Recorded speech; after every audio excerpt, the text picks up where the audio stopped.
I was wanting to say, my podcast, what I'm trying to do is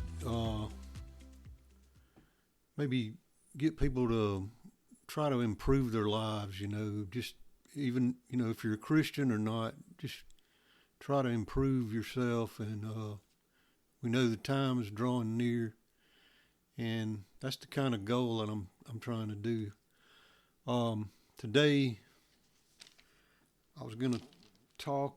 I was looking at in the Bible in 2 Kings, around. This was roughly around 852 BC. Back then, Israel's history, can kind of be confirmed by other sources. There was these kings, and the one I'm looking, King Ahab and his sons, they were idolatrous. They were evil. They weren't living for God. But Israel was being threatened by the Assyrians, and then later on Babylon. But after this, King Ahab had died. His eldest son, Ahaziah, had ruled for a short time, and I'm kind of going to go into that, and this is part of the reason why he didn't rule very long. But I'm going to read 2 Kings 1 through 4.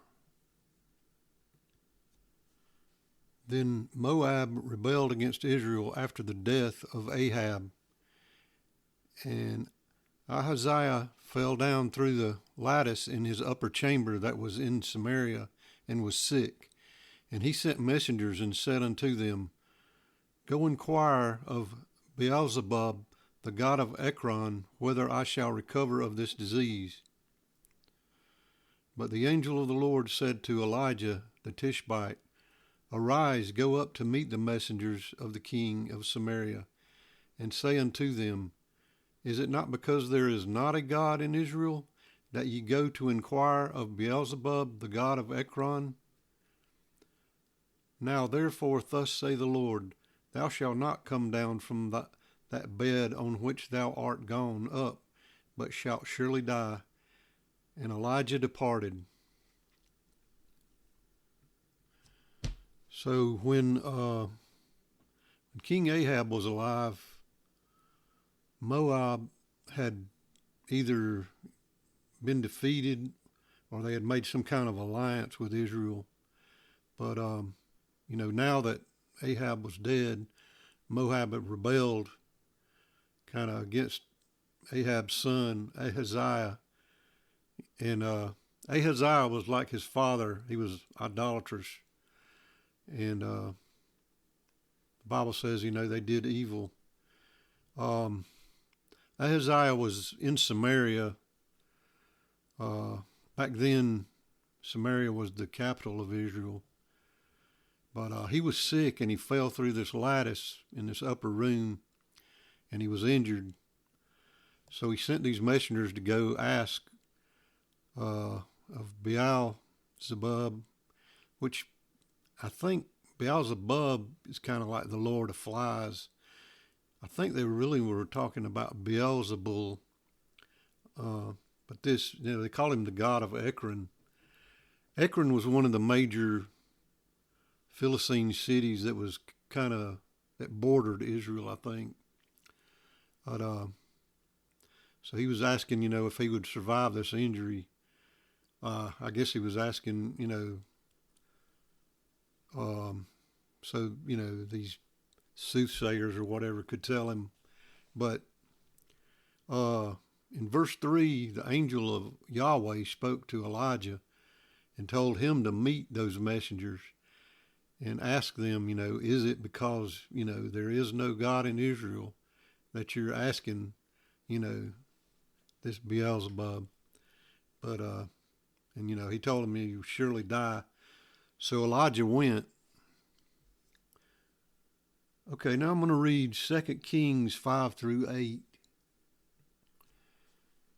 And when the messengers turned back unto him, he said unto them, Why are ye now turned back? And they said unto him, There came a man up to meet us, and said unto us, Go turn again unto the king that sent you, and say unto him, Thus say the Lord, Is it not because there is not a God in Israel, that thou sendest to inquire of Beelzebub, the god of Ekron? Therefore thou shalt not come down from that bed on which thou art gone up, but shalt surely die. And he said unto them, What manner of man was he which came up to meet you and told you these words? And they answered, He was a hairy man, and girt with a girdle of leather about his loins. And he said, It is Elijah the Tishbite. So we see that the messengers came back, and the king asked why, and they explained that a man came to him and told him what happened. But in verse 7, the king asked, what manner of man was it? And they said, a hairy man with a leather belt. The Hebrew reads owner of hair, for that. But we're pretty sure that it means, they was talking about his garment. But, then the king said it is Elijah the Tishbite. Okay, I'm going to read 2 Kings 9 through 12. Then the king sent unto him a captain of 50 with his 50, and he went up to him, and behold, he sat on the top of a hill, and he spake unto him, Thou, man of God, the king hath said, Come down. And Elijah answered and said of the captain of 50, If I be a man of God, then let fire come down from heaven, and consume thee and thy 50. And there came down fire from heaven, and consumed him and his 50. Again also he sent unto him another captain of 50 with his 50, and he answered and said unto him, O man of God, thus hath the king said, Come down quickly. And Elijah answered and said unto them, If I be a man of God, let fire come down from heaven and consume thee and thy 50. And the fire of God came down from heaven and consumed him and his 50. So here, Elijah is sitting up on top of this hill, and he's got the angel of the Lord with him. And the king has sent a commander with 50 men. And, when that commander said, O man of God, the king says, Come down. Elijah answered, If I be a man of God, let fire come down from heaven and consume you and your 50. Then it happened. The fire came down and consumed him and his 50 men. And then the king sent, another commander with 50 men, and, Elijah repeated that same line, and the fire of God came down again and consumed them. And, this second officer, he was even more forceful than the first one, But this, in verse 12, the Hebrew word Esh Elohim is understood as the fire of God. This is a mighty fire, an awesome fire. Can you imagine how big and hot it would have to be to consume 50 men, and their officer? Okay, now I'm going to read verses 13 through 15. And he sent again a captain of the third 50 with his 50. And the third captain of the 50 went up and came and fell on his knees before Elijah, and besought him, and said unto him, O man of God, I pray thee, let my life and the life of these 50 thy servants be precious in thy sight. Behold, there came fire down from heaven, and burned up the two captains of the former 50s with their 50s. Therefore let my life now be precious in thy sight. And the angel of the Lord said unto Elijah, Go down with him, be not afraid of him. And he arose and went down with him unto the king. This third commander, that was sent, came and fell, on his knees, and Elijah, and said, let my life and the lives of these 50 be precious in thy sight. That third officer, he sought mercy before Elijah and God. And, instead of coming down with orders from the king, he realized that power and authority, that Elijah had, But, the angel of the Lord told Elijah to go down with him to the king. Okay, I'm going to read verses 16 through 18. And he said unto them, thus say the Lord, for as much as thou hast sent messengers to inquire of Beelzebub, the god of Ekron, it is not because there is no God in Israel to inquire of this word. Therefore thou shalt not come down off that bed on which thou art gone up, but thou shalt surely die. So he died according to the word of the Lord, which Elijah had spoken.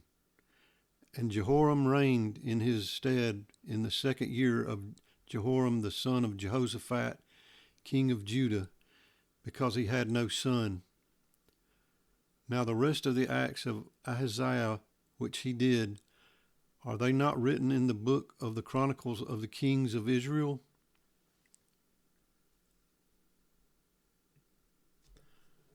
Notice that, God's message had not changed.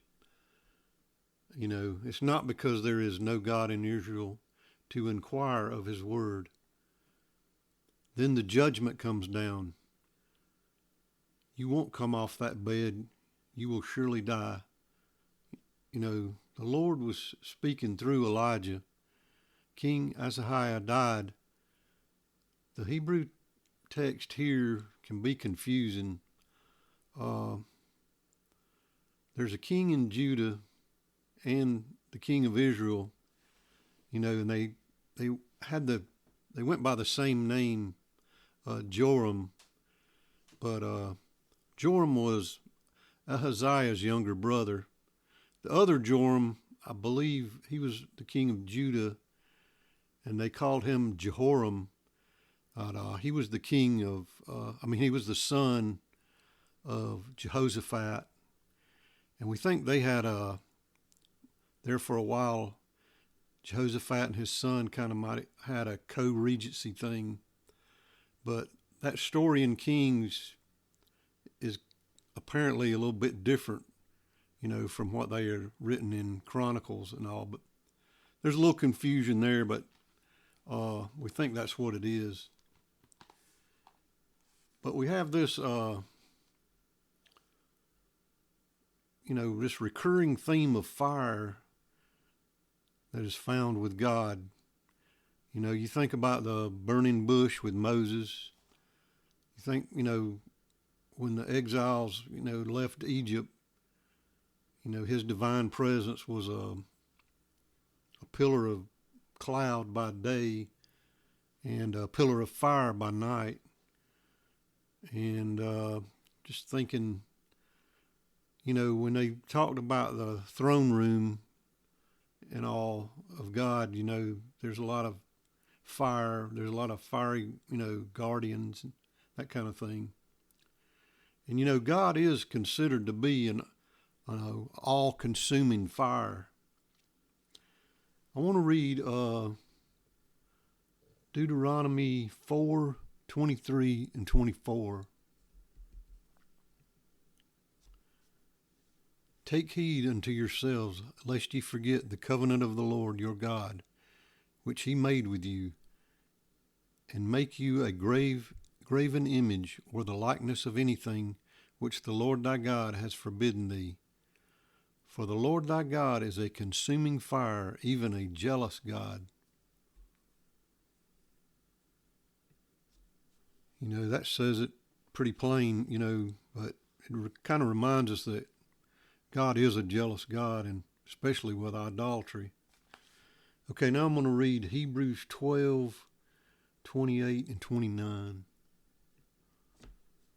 Wherefore, we receiving a kingdom which cannot be moved, let us have grace, whereby we may serve God acceptably through reverence and godly fear.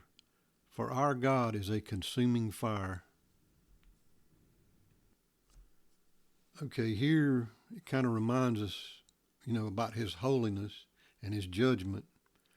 We need to serve him acceptably. Let's remember, God is a God of love, but he's also a God of judgment. And, he can be jealous.